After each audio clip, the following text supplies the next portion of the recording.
मूत पाजणारा अशोक खरात याने केले 150 ते 200 महिलांवर लैंगिक अत्याचार। परंतु हे लैंगिक अत्याचार कसे करत होता, तो कोणता आधार घेत असे लैंगिक अत्याचार करण्यासाठी, तो काय युक्ती लढवत असे, महिलांना काय सांगित असे?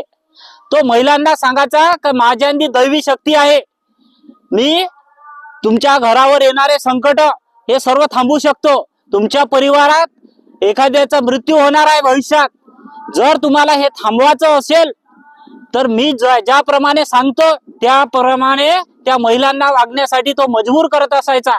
स्वतःचं मूत्र प्यायला द्यायचा महिलांना। तसेच दुसरा उपाय सांगायचा तो महिलांना, योनी पूजा करा। आता योनी पूजा करणे म्हणजे काय हे तुम्हाला चांगल्या प्रकारे माहीतच असे। महिलांचं योनी पूजेच्या नावावर हा हरामखोर अशोक खरात लैंगिक शोषण करायचा।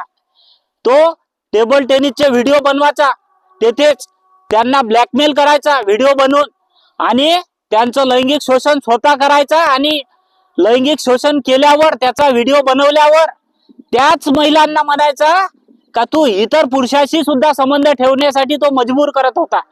हा नालायक अशोक खरात भोंदू बाबा याने प्रत्येक महिलेवर अत्याचार करीत असताना त्यानं प्रत्येक महिलेचा व्हिडिओ बनवला,